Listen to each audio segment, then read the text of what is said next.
মাঠের মধ্যে, মাঠের বাইরে উপস্থিত লাখো ভাই বোনেরা, সাংবাদিক ভাইরা, ধানের শীষের ভোটাররা, আসসালামু আলাইকুম। আসসালামু আলাইকুম। আপনারা ভালো আছেন?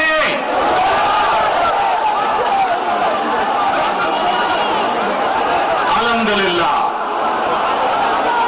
প্রিয় ভাই বোনেরা, এই যে আপনারা এখানে আজকে লক্ষ লক্ষ মানুষ আজ এখানে সমবেত হয়েছেন, এই লক্ষ লক্ষ মানুষ সমবেত হওয়ার এই পরিস্থিতি তৈরি করার জন্য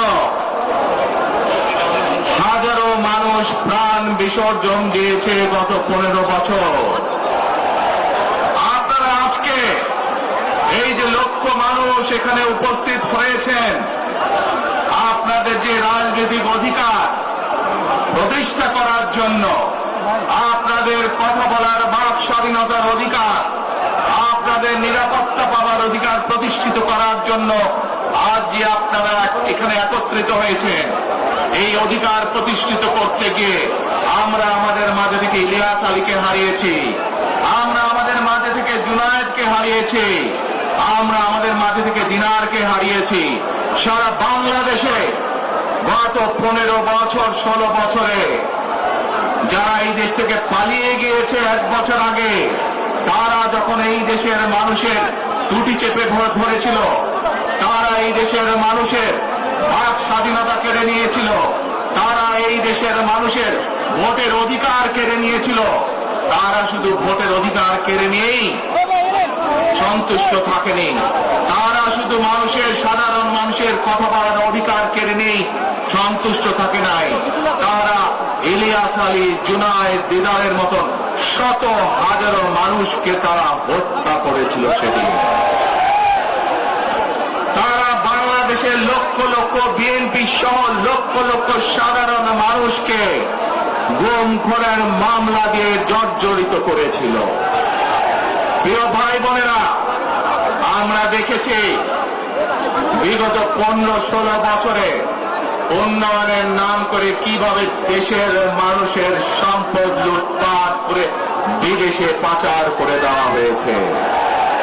আজকে এই যে ঢাকা থেকে সিলেট বা সিলেট থেকে ঢাকার যে মহাসড়ক, 2005 সালে আমি এসেছিলাম, সুনামগঞ্জে বন্যা হয়েছিল, আমার আসতে লেগেছিল 4.5 ঘন্টার মতো, কিন্তু আজ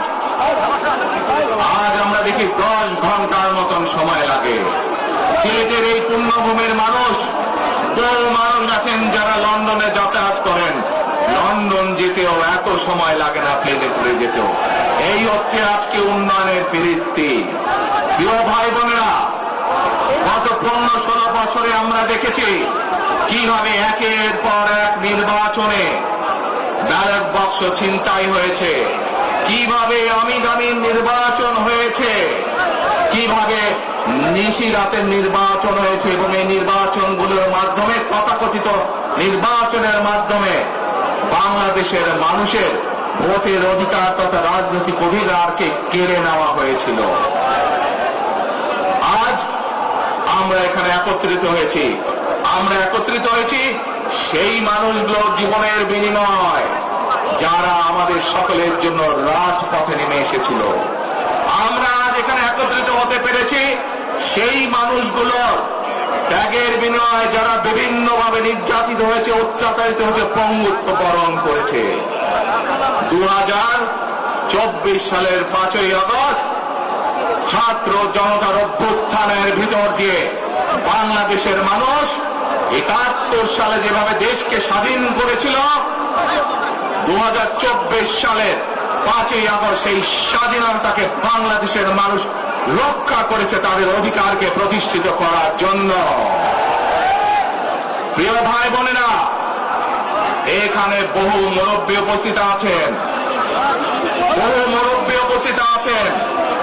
যারা কালের সাক্ষী শহীদ রাষ্ট্রপতি জিয়াউর রহমানের সময় কিভাবে দেশে বহুদলীয় গণতন্ত্র রচিত হয়েছে।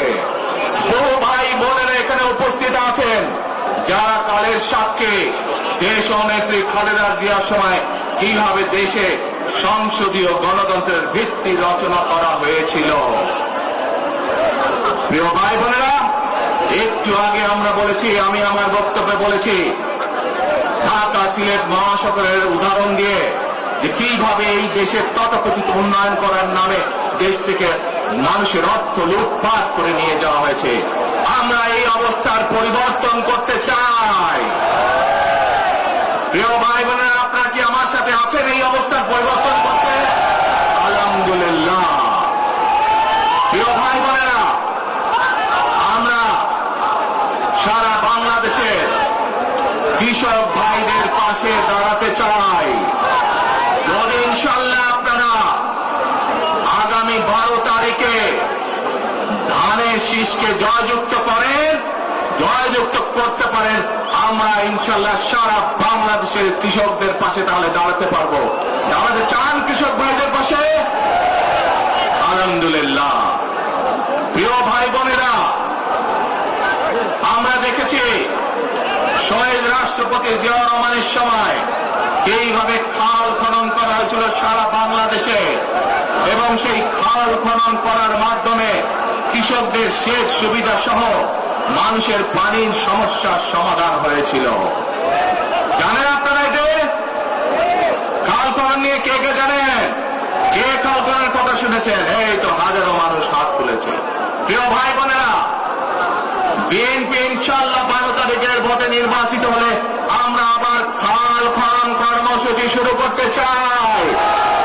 সারা দেশে, সিলেটের বাংলাদেশ সারা দেশে খাল খনন শুরু করতে চাই। কারা কারা খাল খনন করতে চান? আলহামদুলিল্লাহ। আমরা দেশে খাল কাটবো, দেশের নদীতে পানি নিয়ে আসবো, খালে বিলে পানি নিয়ে আসবো। কেন? আপনাদের মনে আছে কয়েক বছর আগে কিভাবে ওই পাশ থেকে পানি ছেড়ে দেওয়া হয়েছিল, সারা সিলেট শহর ভেসে গিয়েছিল বন্যার পানিতে, মনে আছে? সেজন্যই আমরা বলেছি একটি কথা, আমরা দেখেছি গত 15-16 বছর কিভাবে এই দেশকে অন্য দেশের কাছে বন্ধক দিয়ে দেওয়া হয়েছিল। সেজন্যই আমি বলেছি দিল্লি নয়, দিল্লি নয়, নয় অন্য কোন দেশ, সবার আগে বাংলাদেশ। প্রিয় ভাই বোনেরা, আমি আরেকটি কথা বলেছিলাম, যখন স্বৈরাচার এই দেশের মানুষের ঘাড়ে চেপে বসেছিল, সেই কথাটা ছিল টেক ব্যাক বাংলাদেশ। মনে আছে? যে আমরা টেক ব্যাক বাংলাদেশের অর্ধেক পথে, হাফ পথে এসে দাঁড়িয়েছি, অর্ধেক পথে এসে দাঁড়িয়েছি। দেশকে আমরা স্বৈরাচার মুক্ত করেছি, আমরা গণতন্ত্রের প্রতিষ্ঠার যাত্রা শুরু করেছি। এখনো সেই যাত্রা শুরু হয়নি। 12 তারিখে ধানের শীষকে নির্বাচিত করার মাধ্যমে গণতন্ত্রের সেই যাত্রা শুরু হবে। টেক ব্যাক বাংলাদেশ মানে শুধু গণতন্ত্রই রক্ষা নয়, এর সাথে আরো কথা আছে। ওই যে বললাম খাল খনন, ওই যে বললাম কৃষক ভাইদের পাশে দাঁড়ানো, শুধু এখানেই থেমে থাকলে চলবে না। আমাদের দেশের জনসংখ্যার অর্ধেক হচ্ছে মা বোনেরা, অর্থাৎ নারী সমাজ। এই মা বোনদের কাছে আমরা নির্বাচিত, ইনশাল্লাহ 12 তারিখে ধানের শীষ নির্বাচিত হলে আমরা তাদের কাছে তাদেরকে স্বাবলম্বী করে গড়ে তোলার জন্য, এখানে আপনাদের যাদের সংসার আছে জানেন, স্বামী স্ত্রী দুইজনে মিলে সংসার সুন্দর হয়, যাতে আমাদের মায়েরা আপনাদের পাশে, বোনেরা আপনাদের পাশে থেকে সংসারকে সচ্ছল ভাবে গড়ে তুলতে পারেন। আমরা গ্রামে গ্রামে, শহরে শহরে সকল দুস্থ পরিবার যারা আছে, মধ্যবিত্ত নিম্নমধ্য সকল পরিবার কাছে ফ্যামিলি কার্ড পৌঁছে দিতে চাই। এই ফ্যামিলি কার্ডের মাধ্যমে আপনার পরিবার, আপনার মা বা আপনার স্ত্রী, আপনার বোনের মাধ্যমে আপনার পরিবার সহযোগিতা পাবে। কিন্তু এই ফ্যামিলি কার্ডকে যদি বাস্তবায়ন করতে হয় তাহলে কি করতে হবে? কি করতে হবে? ধানের শীষকে জয়যুক্ত করতে হবে। পারবেন ইনশাআল্লাহ। প্রিয় ভাই বোনেরা, কৃষক ভাইদেরকে যেমন কৃষি কার্ড দিতে চাই আমরা সহযোগিতা করার জন্য, মা বোনদেরকে দেশনেত্রী খালেদা জিয়া যখন দেশ পরিচালনার দায়িত্বে ছিলেন মা বোনদেরকে বিনামূল্যে শিক্ষার ব্যবস্থা করে দিয়েছিলেন, মনে আছে? এখানে বহু মা বোন আছে সেই সময় যারা এই সুবিধা পেয়েছিলেন। আপনাদের ঘরে বহু মা বোন আছে যারা সেই সুবিধা পেয়েছিলেন। আজ সেই মা বোনদেরকে আমরা ফ্যামিলি কার্ডের মাধ্যমে খালেদা জিয়ার সরকার শিক্ষার সুযোগ করে দিয়েছিলেন। আপনাদের আগামী দিনের ধানের শীষের সরকার, বিএনপি সরকার সেই শিক্ষিত মা বোনদেরকে, সকল মা বোনদেরকে অর্থনৈতিকভাবে আমরা স্বাবলম্বী করে গড়ে তুলতে চাই। প্রিয় ভাই বোনেরা, আসেন এবার টেক ব্যাক বাংলাদেশের আরেকটি কাজ বাকি আছে। সেই কাজ হচ্ছে আমাদের দেশের লক্ষ লক্ষ যুবক যুবতী অর্থাৎ তরুণ সমাজের সদস্যরা, যুব সমাজের সদস্যরা, লক্ষ লক্ষ সদস্যরা বেকার হয়ে বসে আছেন, আছে না? এই বেকারদের জন্য আমরা কর্মসংস্থান তৈরি করতে চাই। সিলেটের মানুষ আদান নিচ্ছে, আচ্ছা আদানটা হচ্ছে, আদানটা শেষ হয়ে যাক।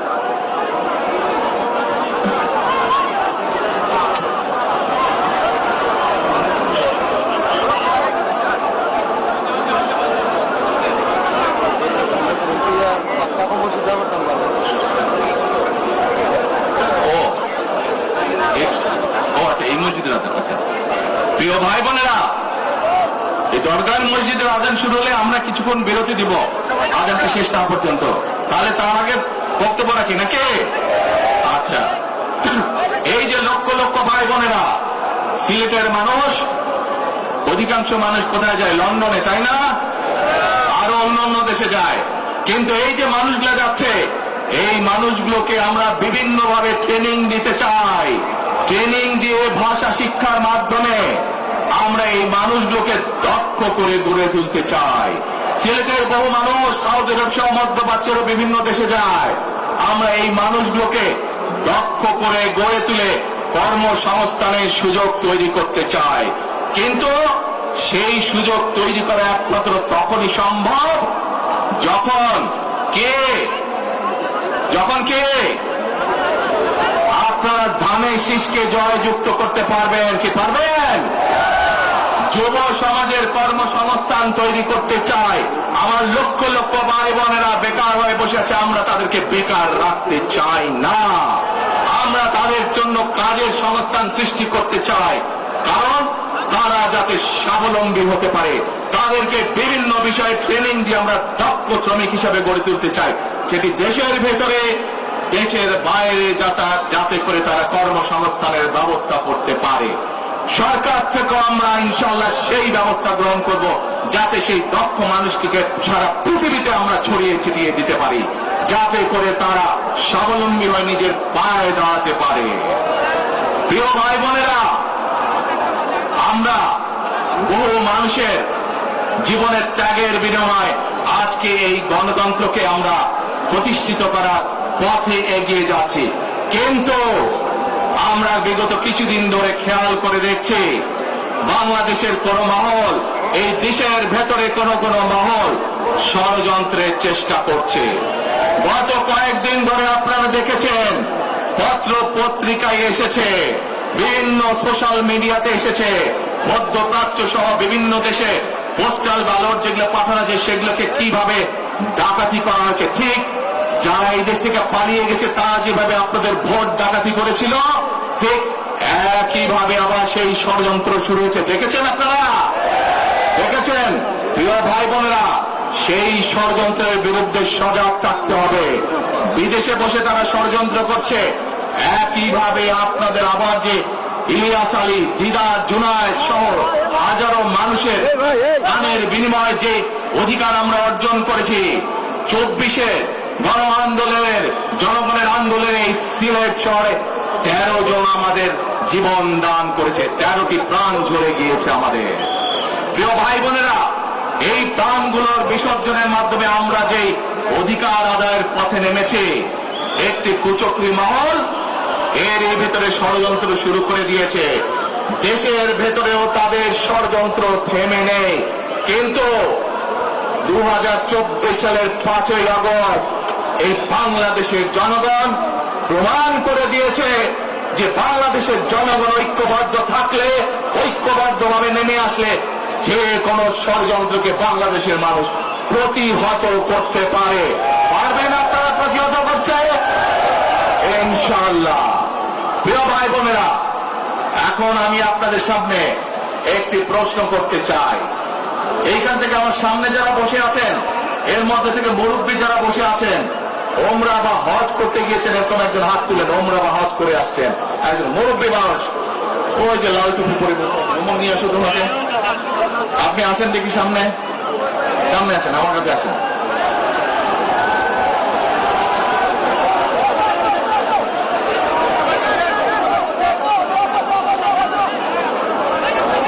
ওই যে চশমা ঝুলছে, চশমা ঝুলছে।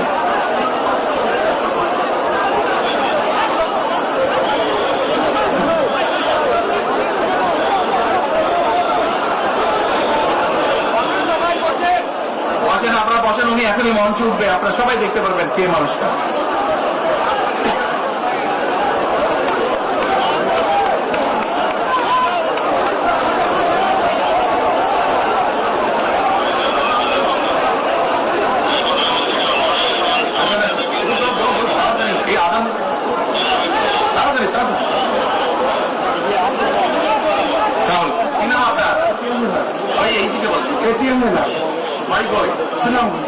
সুনামগঞ্জ। সুনামগঞ্জ কোথায়?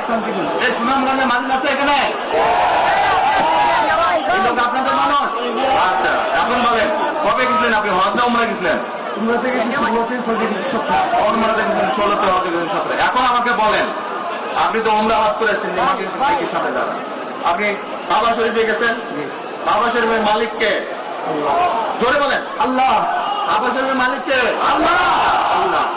আমরা মুসলমান সবাই এই দিন দুনিয়ার আমরা যে পৃথিবী দেখি, এই পৃথিবীর মালিককে আল্লাহ। এই সূর্য নক্ষত্র যা দেখি তার মালিককে আল্লাহ।